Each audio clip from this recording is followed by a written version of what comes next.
Who can say what passes through our hearts on Christmas Eve?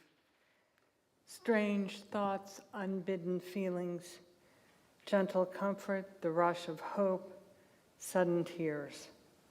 All these and more come without reason. Christmas Eve is not a time to be merry, but quietly glad. It is the proper time to wish upon a star, a time of wonder, of thankfulness that life is still being created anew out of darkness. It is a time of quiet awakening that still lives on through the strife of a war-torn world. Christmas Eve is a time of blessing, when all the heartbroken world gives thanks for the quiet beauty of rest. It is the moment when those who are not at their own firesides are most missed, when one is closest to one's companions and is not then enemy to any person. Christmas Eve is a time of memory, when the happiness and love of the past live again. It brings a sigh for the good that might have been, and a yearning vision of the world that might yet be. It is a time to lose ourselves in legend and recall the story of the first Christmas, so old and yet so new, as well as the tales of Christmas magic that still touch our lives. These moments before the midnight chime that signals the start of Christmas Day are a time for candlelight, for story and song. For lifting our hearts in thankfulness and praise of the light in the darkness of the year, and the hope that is eternally reborn in the human spirit. May these tidings of comfort and joy, these prayers and songs, beckon that light to grow brighter and steadier forever within our hearts. In gratitude and dedication to that light, we kindle this chalice. May it illuminate our hearts this Christmas Eve.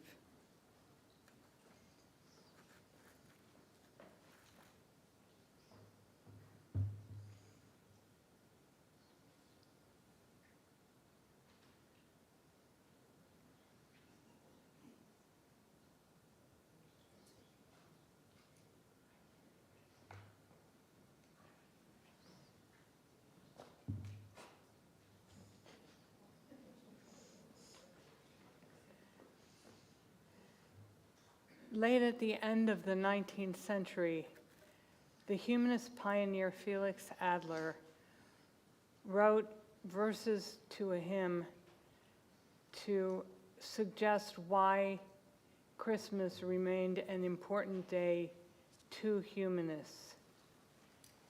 Let us rise and join together in his words.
Christmas of all peoples, the sun's returning cheer, rung out from towers and steeples at midnight of the year.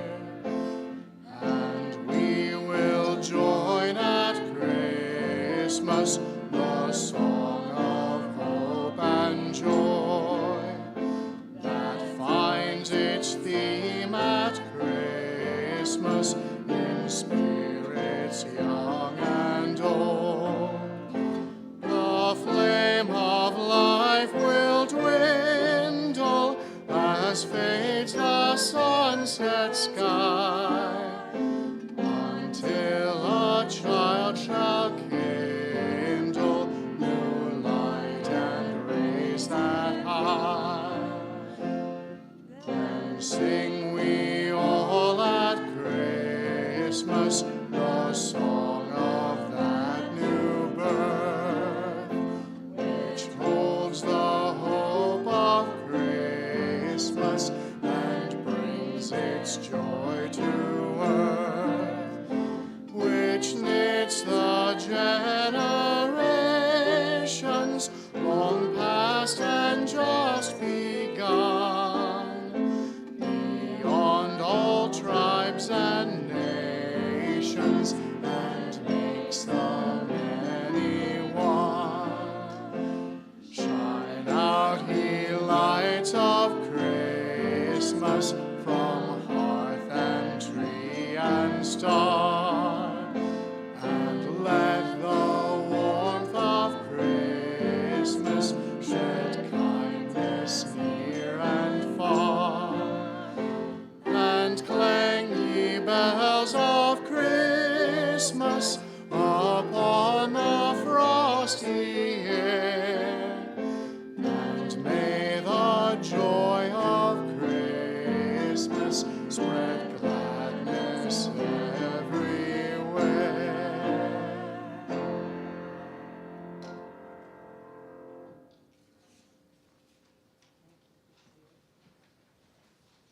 Now, there is a particular story that goes with Christmas, and I like to invite any of the children who are here with us tonight to come and help us tell that story,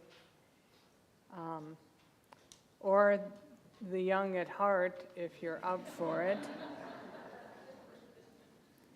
We all need reminding of time to time about that story, so come on up and let's see what we can remember.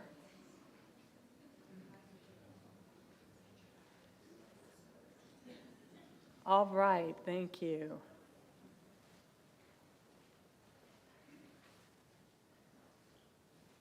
Hi, look at that pretty dress. Thank you for coming up. Isaac has the microphone, so if you can answer a question, just signal and he'll hold the mic for you. So, who knows something about the story about the first Christmas? Just one thing.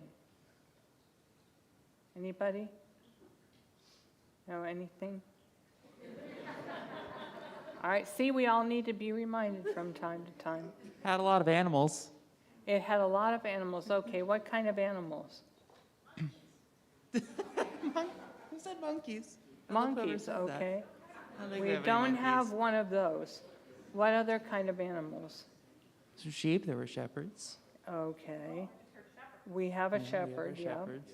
There we go, all They right. are, those are more like lambs, All but right. yeah. Anybody remember why there were animals?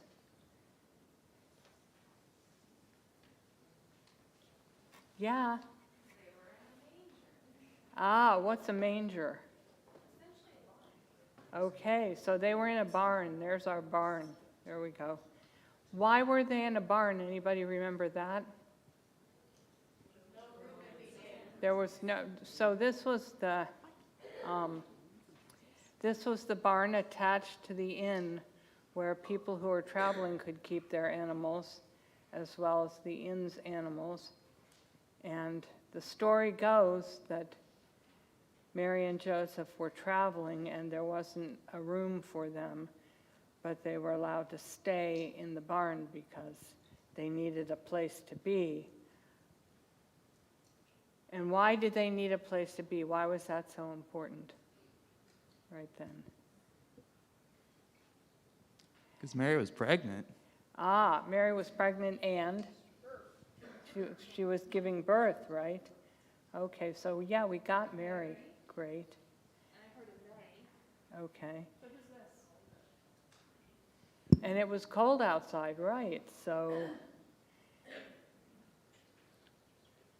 Mary and Joseph.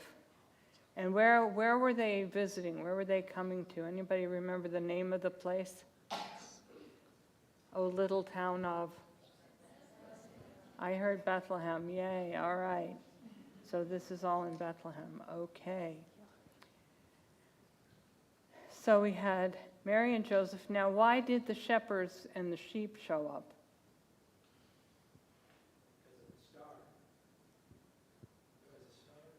There was a star, right? We're not quite there yet, but hang on to the star, and we'll get there. There was an angel. Uh-huh. There's the angel. Okay, and what did the angel do? Well, okay, the angel said what? Be not afraid. That's right. And that's something angels always have to tell us when they show up. Yeah. Yep. We'll talk more about that in a minute. Okay. So the angel said, be not afraid, and then what? And they were afraid. Well, they were sore afraid. That's what it says in the story, right? But what was the angel showing up to tell them? Anybody remember that? Unto Besides, you, be a not child is afraid. born. A child is born, right. Okay, and there's the child who was born. And who was that child? He's Jesus. He's in the Jesus. barn. Go and see him. Okay. Jesus. So they said to the shepherds, go find him. And the shepherds said, well, okay, let's do that. Let's check it out, right? So they came. Who else came? Their parents. No, I don't think. The only parents in the story that I know of are Joseph and Mary and the baby. 3 dudes, okay. 3 wise dudes, okay. Now, hang on, we had this a minute ago. Why did the wise dudes show up? The star, right, there's the star. Okay, and what did the star have to do with it? Well, it was the GPS, right, exactly. So the wise men, and these were scholars from a distant country, what were they doing with the star? They were following it, right? Okay. So because they wanted to find the baby Jesus and welcome him. All right. Well done, you guys. Thank you. Yes. They also had little gifts for him. Some spices, some oil, frankincense, myrrh. Mm-hmm. Gold, yeah. Gold, yeah. Not necessarily very practical gifts, but they were symbolic, right? All right. Thanks, Isaac. Appreciate it. Thank you.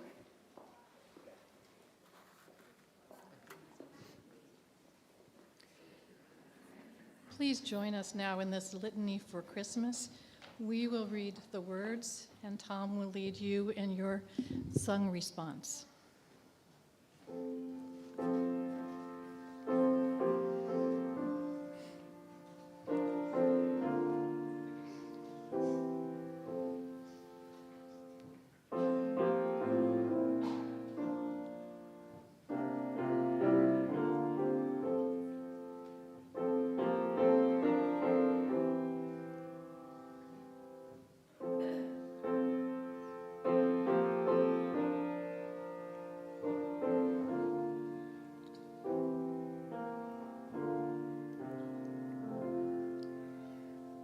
For so the Each night a child is born, is a holy night, a time for singing, a time for wondering, a time for worshiping. Each night a child is born, is a holy night. For so the children come. And so they have been coming, always the same way they come, born of the seed of a man and a woman. Each night a child is born, is a holy night, a time for singing, a time for wondering, a time for worshiping. Each night a child is born, is a holy night. No angels herald their beginnings. No prophets predict their future courses. No wise men see a star to show where to find the babe that will save humankind. Each night a child is born, is a holy night, a time for singing, a time for wondering, a time for worshiping. Each night a child is born, is a holy night. Yet each night a child is born is a holy night. Fathers and mothers, sitting beside their children's cribs, feel glory in the sight of new life beginning. They ask, where and how will this new life end? Or will it ever end? Each night a child is born, is a holy night, a time for singing, a time for wondering, a time for worshiping. Each night a child is born, is a holy night. With or without angels, with or without stars, each night a child is born, is a holy night, a time for singing, a time for wondering, a time for worshiping. Each night a child is born is a holy night. Each night a child is born, is a holy night, a time for singing, a time for wondering, a time for worshiping.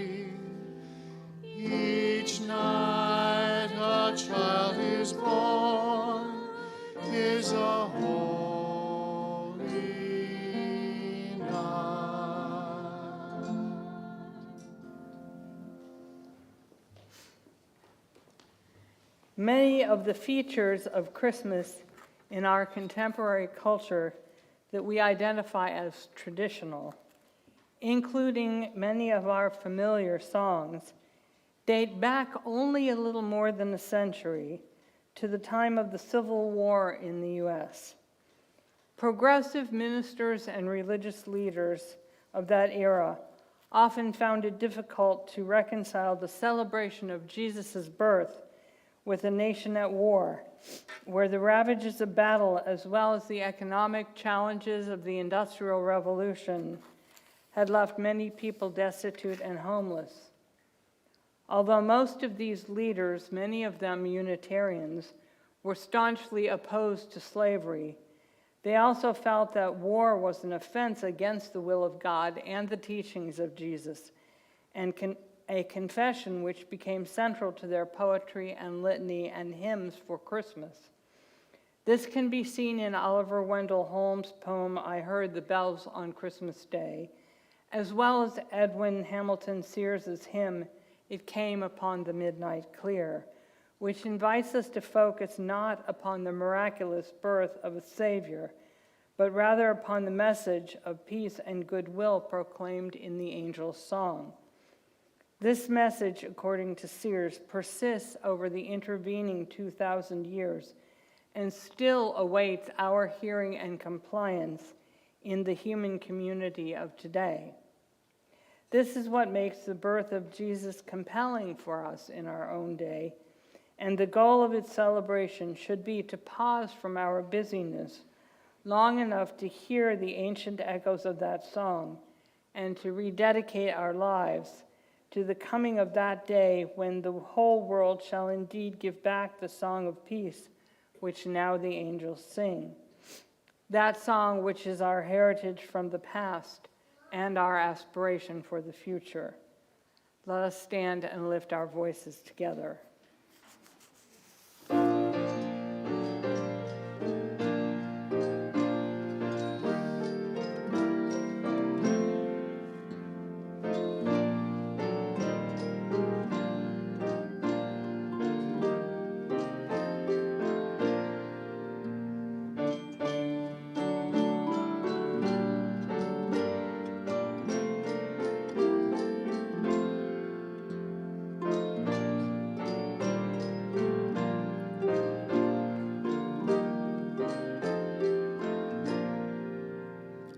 It came upon the midnight clear, that glorious song of old, from angels bending near the earth to touch their harps of gold. Peace on the earth to all goodwill, from heaven the news we bring. The world in solemn stillness lay to hear the angels sing.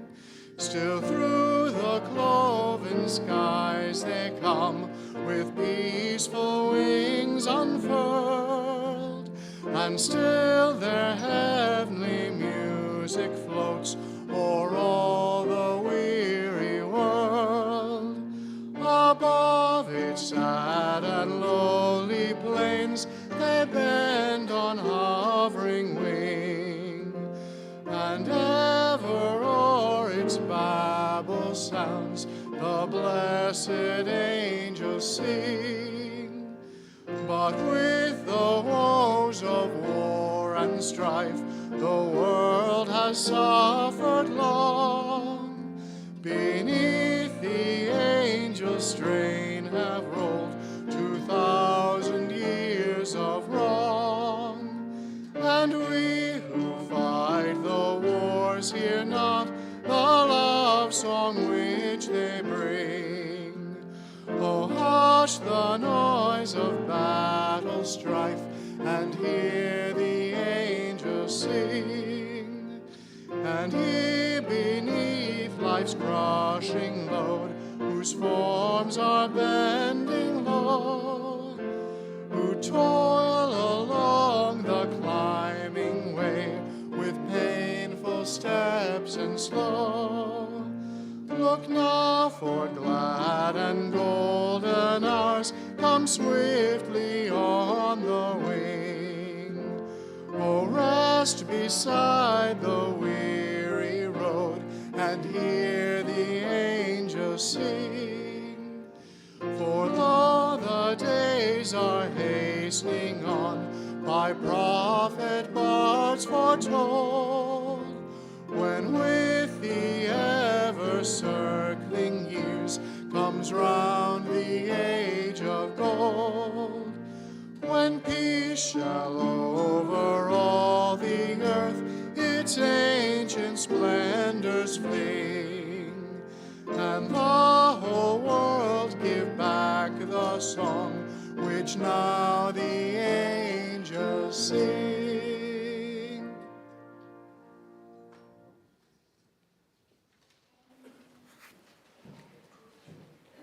There is a wisdom story of a Jewish rabbi in Old Poland, renowned for his teaching, who disappeared every Friday, returning to the community just in time for Sabbath services. Everyone wondered where he went and what he was up to, but no one had the nerve to ask him. Finally, one of his mischievous students secretly followed the mysterious rabbi and saw that he took meat and bread from his own pantry, dressed in work clothes, and went out into the forest and chopped a load of wood.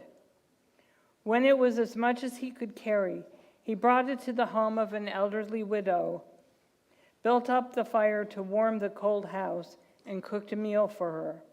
When she protested that she was sick and had no money, he replied, "So you'll pay me when you have money, there is no hurry." When the young spy reported this back to his comrades, they were all amazed. "Our teacher is truly a just and righteous man," they said, and all of them redoubled their efforts to study. We no longer live in a world where we can help the needy and the suffering by chopping a load of wood in the forest. But every year, people within this congregation and outside of it come to me seeking help to pay for heat and power during the most dangerous cold of winter, hoping that our congregation's mission to build a caring community and a compassionate society might include helping them. Most of the time, because of your generous support of the minister's discretionary fund, I'm able to give the assistance they need, and our shared mission of compassion is fulfilled. The offering on this Christmas Eve is designated for the minister's discretionary fund, so that I can help when our members and our neighbors are in need. If your expression of generosity has taken the form of bringing mittens and other warm things to the mitten tree for those who have need of them, you could bring them down to the tree now and leave them underneath the tree, as it is told that Santa does with gifts for all the children. I invite you to be as generous in the Christmas spirit as you would like me to be able to be throughout the year, as the offering is now gratefully received.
Will you join me now in the dedication of our offering, which is on the screen? Or it was. Together we say, on this holy night of peace and goodwill, we dedicate our gifts to the sustenance of those in need. From what we have shared, may the cold and hungry receive warmth and be fed. May the frightened be reassured and the wounded find wholeness. Let all who struggle understand that they are not alone. By our generosity, may community be nurtured so that all might be saved, from selfishness of heart as much as from desperation and despair. May the money we have offered here be transformed by the healing alchemy of love.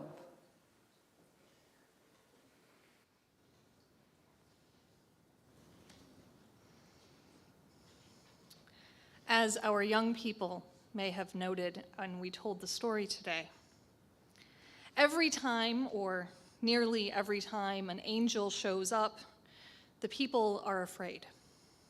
This creature from beyond our imagination, shining the whole area with the glory of the Lord suddenly appearing. Instead of shimmery glitter everywhere, I imagined a blinding brightness that blots out all else but this indescribable angel. Reality would be broken in that moment, and yes, terrified is an appropriate reaction. But that thing that just broke reality, it says, "Fear not, for behold, I bring you good tidings of great joy."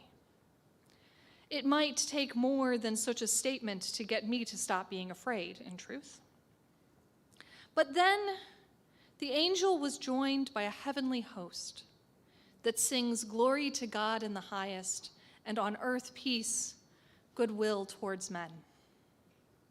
They sing, and the terrified shepherds decide to find the foretold babe. Howard Thurman wrote about the singing of angels.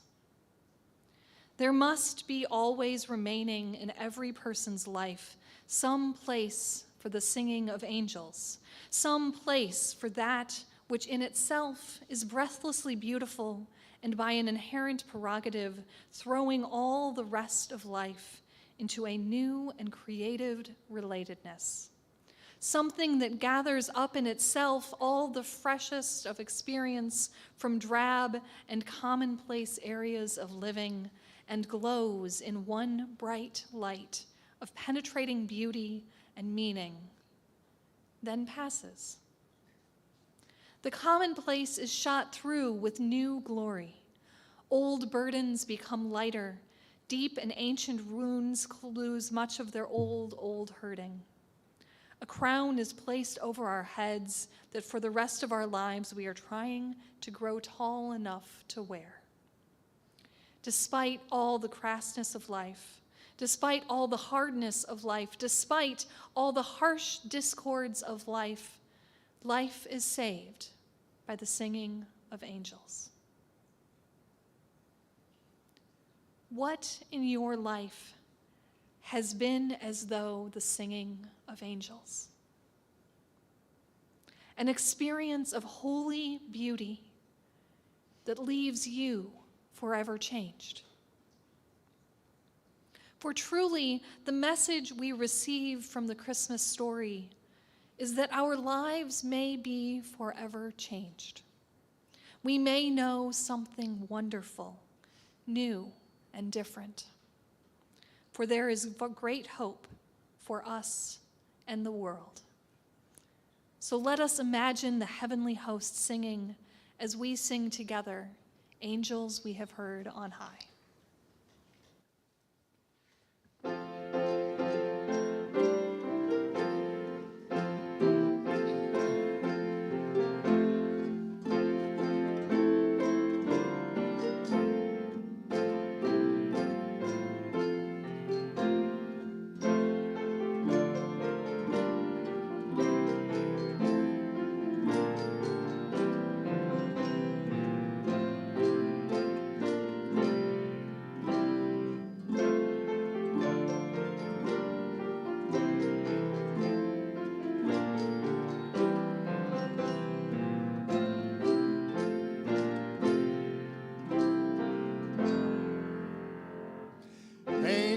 as we have heard on high, sweetly singing o'er the plains, and the mountains in reply, echoing their joyous strains. Gloria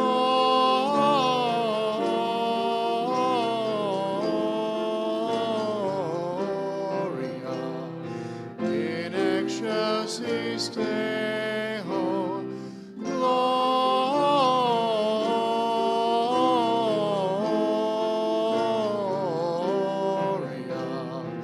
in excelsis Deo. Shepherds, why this jubilee? Why these songs of happy cheer? What great brightness did you see? What glad tidings did you hear? Gloria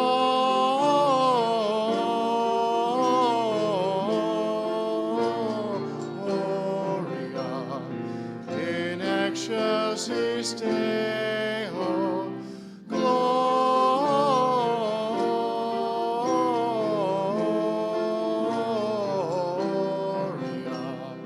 in excelsis Deo. See him in a manger laid, whom the angels praise above.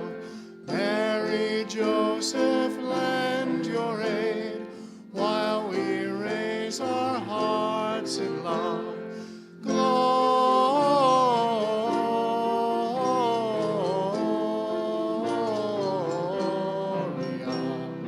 in excelsis Deo. Gloria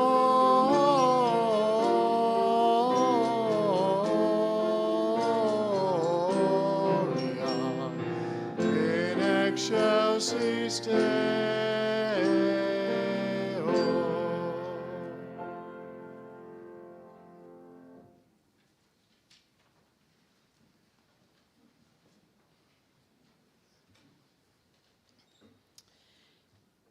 In a few moments, we'll be doing our traditional Christmas Eve candle lighting, sharing the light from one to another. But first, I would like to remind you of the realities of hot wax. So keep that candle upright that's lit and tilt the unlit candle into it, and we will all be safe. Right now, I invite you to join me in a meditation for candle lighting.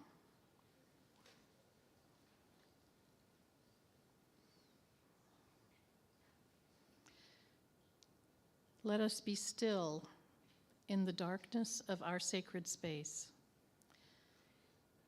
and listen to the quiet around us. For even in the quiet, there is the gentle being with others.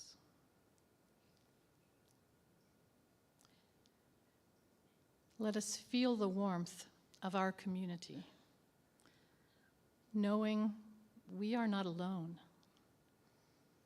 For in the quiet shadow is the glow of life within all.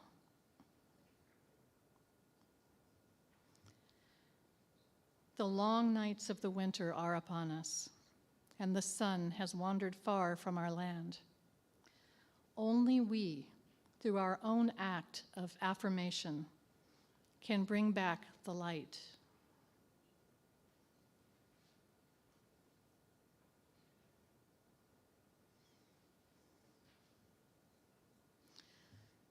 From time out of time, the candle has been the symbol of hope, the flame that welcomes the lost child or the stranger in from the storm.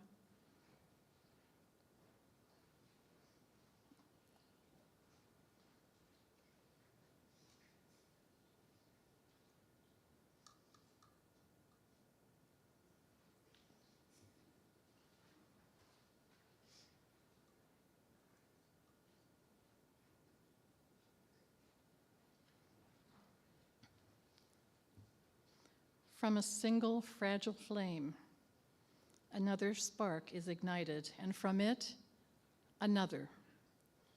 That which we give to one another has power to banish the gloom.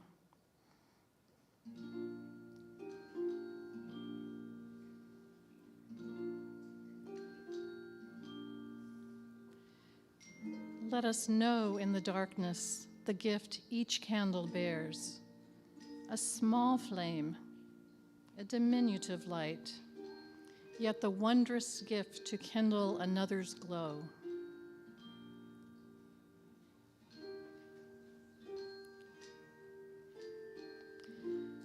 To one another, we give love, the love that frees us to act with courage. Together we unlock the doors of despair. We are one people, and we have come home again. Let us be in awe at this moment, as we each take up the flame and the light envelops the room. As hope for peace and goodwill fill this night, so may it be. Silent night, holy night, shining star in the height of the sky, so dark and still, over Bethlehem's sleeping hill, light the wanderer's way, light the wanderer's way. Silent night, holy night, all is calm, all is bright, round yon virgin mother and child, holy infant so tender and mild, sleep in heavenly peace, sleep in heavenly peace. Silent night, holy night, shepherds quake at the sight, glory stream from heaven afar, heavenly hosts sing hallelujah. Sleep in Savior is born, Christ the Savior is born. Silent night, holy night, child of God, love's pure light, radiance beams from thy holy face, with the dawn of redeeming grace. Jesus, Lord, at thy birth, Jesus, Lord, at thy birth.